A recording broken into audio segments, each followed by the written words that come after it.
welcome back to the Groomsman. I'll be your host, Jonathan. Today I am using Solstice by PAA. This is in the old Kokum based CK1. It was often called the more affordable base. I think it was 15 bucks for 4 ounces. I'm almost out on this one. It was used when I got it, but still. It's really nice, dry, deserty scent. It's kind of like an homage to the American desert, or the Arizona desert, excuse me. Which is kind of where PAA has their headquarters at.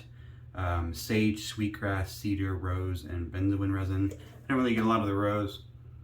Mostly what I get is that sage, that really dry, deserty sage. I grew up in Arizona in the deserts of Phoenix and stuff, out on the edge of town. And I remember walking through the desert with my brothers and chasing lizards and jackrabbits and everything else. And the scent really kind of like brings back some of those childhood memories. Smells just like the desert sage that I used to always run around by.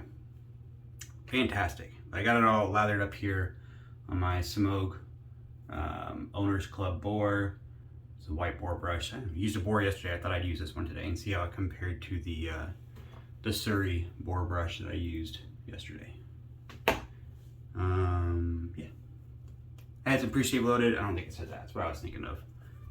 Had some Maxima face cream used for pre-shave. Had that on the face while I made the lather, and then it looks a little light. I just did like a cold water, or not, a warm water splash to rehydrate my face before I put the lather on. And not on this one. They both feel really soft, really similar. A Boar is a Boar. This one's a little thicker. It's a little bit more hairs per diameter, I think.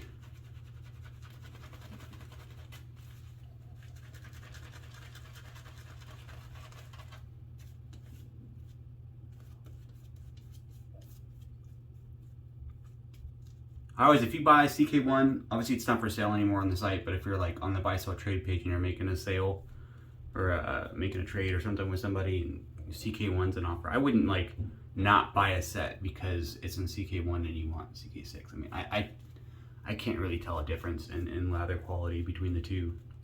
I mean, maybe it's there, and I know some people can and they swear CK6 is better. I always thought CK1 was, I fell for that too. I bought the CK6 stuff, and I'd buy like a new set that came out, and they would have like the deal to buy the set, and you'd save a couple bucks. I've done that. I get it. But having used CK6 yesterday and using CK1 today, CK1 the lather is just great. My only point, I guess, is since CK1's not even made anymore, is if you're thinking about buying one in CK1, like off the buy sell trade page, I wouldn't like hesitate over it. Still a great soap base. Probably gonna get it for even cheaper because you're buying it on cheap.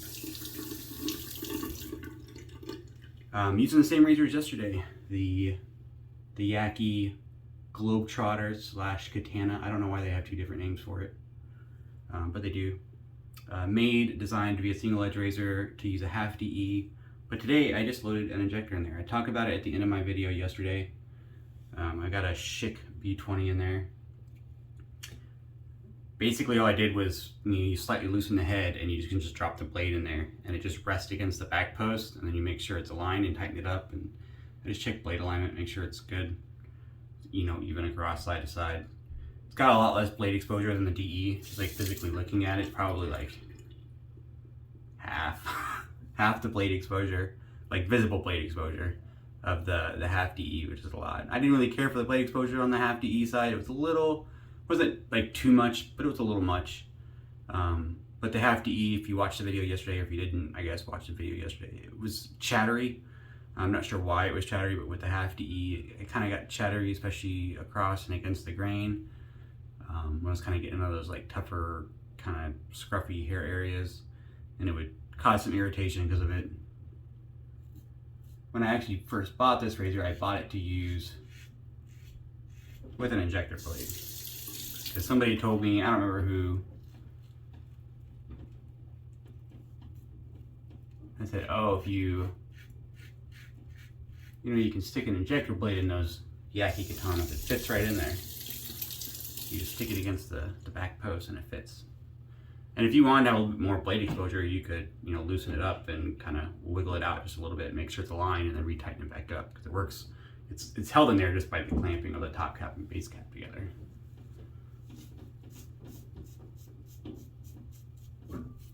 And I know buying a half to E razor so that you can use it with an injector blade sounds kind of weird, but at the time I was super into injector razors. And I was kind of doing like some of the older vintage razors that you can use with an injector. You kind of find the best one. You can, some of the gem razors like the Micromatic, you can use a gem or an injector blade in, or the Enders. I even have an Enders. The Speed razor. You can modify that to use an injector blade. Actually, that's what's loaded in here right now. I have one of the pre-made, I don't know what to call it, a conversion thing, so that you can use the injector blades easily. Little mods, you can buy them off HCNC. But this one you don't need any mods. Definitely has less blade exposure. You can still, there's not a lot of blade feel, but you can hear it still. I mean, I can still feel that I'm shaving. I can definitely hear that I'm shaving. But I would say it's louder than you would expect, considering you can't really feel a lot of that blade. Very smooth though.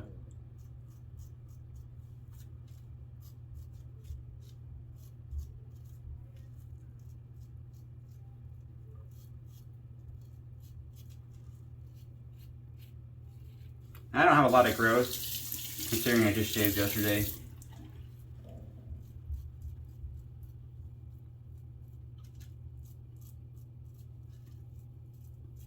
And the shave before that was pretty close too. That AC razor was really nice. I think I'm just gonna do a 2-pass shave today. I'm gonna do a with the grain and against the grain, and then probably some touch-ups. So we'll see how it works.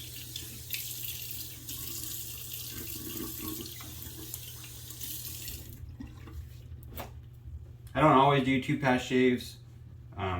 For me, I tend to find that I get more irritation if I do that way. If I don't do like the beard reduction and do the with the grain and across the grain before I do the against the grain.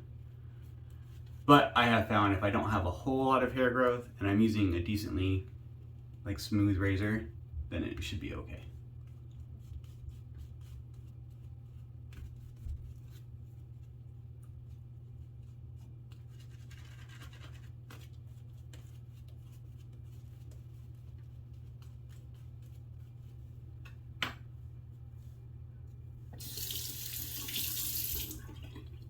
All right, second pass against the grain.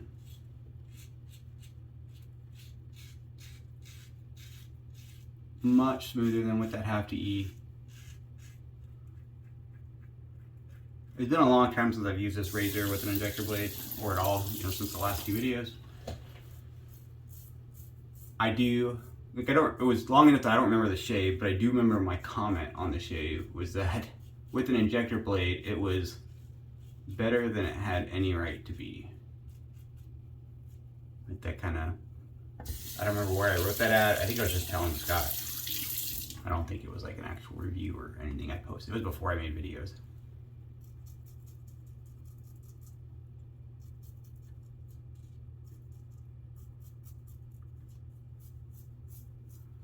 Usually when you're like hacking a razor or whatever, if you're modifying in some way or just trying to make it work to fit, you know, an injector blade into a razor that wasn't made for it, or a gem blade that wasn't made for it, or half a G or whatever,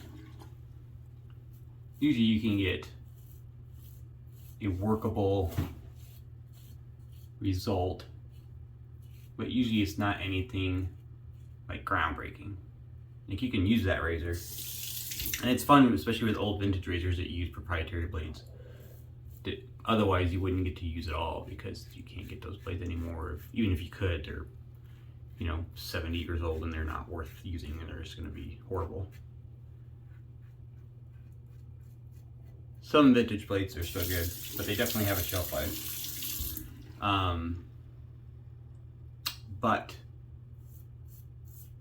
Like I was saying, you can do that. You can modify different old razors and stuff to fit a modern blade, and it'll work. And you could get an acceptable shave out of there, decent shave. But rarely is it a great shave.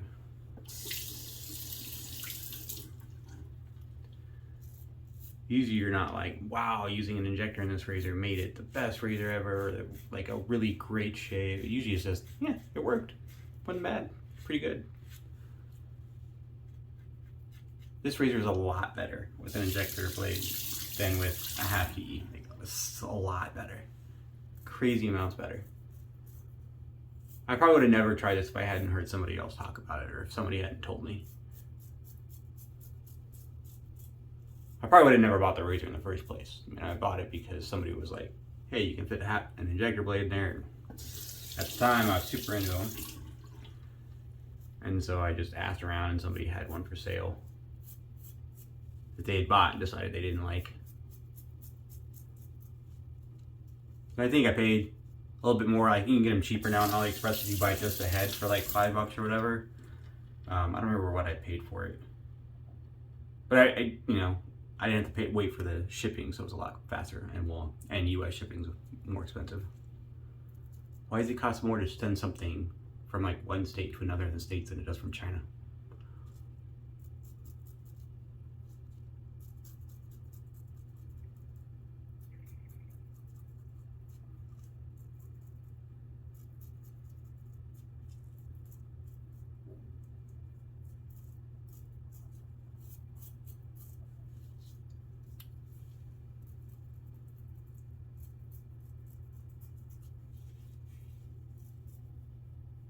Pretty good shave. You do a little touch-ups here on my neck. I'll do this off camera real quick, and I'll be back for final results and post-shave. Alright, I'm back. Thanks for sticking with me. I had a really nice cold water splash after that last pass. Supposed to be little touch-ups, but it kind of turned into a full pass. I did a little buffing everywhere. So with the injector blade, which by the way, I love. This is a really great shave. Does require a little buffing. There's not a lot of blade exposure. I don't have a problem with that though. I mean, it was super smooth. It was great against like the grain and some of these weird passes against my neck going like from ear to Adam's apple. It was really smooth on that. I got a really smooth result. Definitely dug it with an injector blade. And you could always try, and you know, if you got this and we're using it this way, you could experiment a little bit with blade exposure as far as, you know, loosening the top cap and base plate a little bit, and then slowly allowing that blade to come forward a little bit and using your thumb or something else as a stopper, so you kind of get the blade exposure that you want. You know, a little fiddling around, but I mean, I think for the cheap razor it is. I mean, I know it's not designed to be used with an injector blade, but I really dig it. It's one of like the best injector razors I've used as far as like smoothness and of results. It's great. So that was the shave. I do have the matching Solstice splash here. Like I said on the last video, he doesn't change the ingredients on his splashes between the scents. Some of them are just to kind of highlight the scent profile that's in there. Some of it's just he adds other stuff. This one has the white sage hydrosol, which is a big scent note, peppermint hydrosol, rose H2O essential. Not 100% certain what that is. Obviously, the fragrance oils and resins, liquid silk and aloe are pretty standard, and some absolutes. All that's on top of alcohol.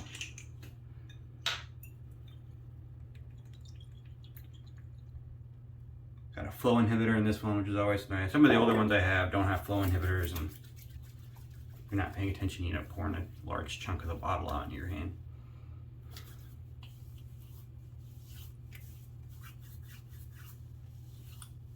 A little bit of stinging.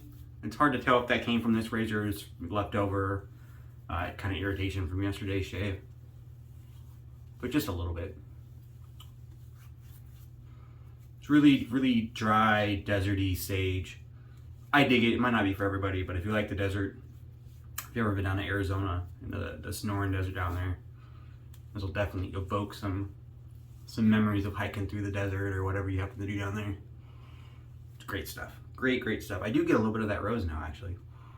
Just a little in the background of the splash. It's nice. It actually complements the sage quite well. That was a shave. I hope you liked it. I did. The little Yaqi Globetrotter / Katana with the half DE. I dig it. I might try it again later this week and play with the blade exposure just a smidge.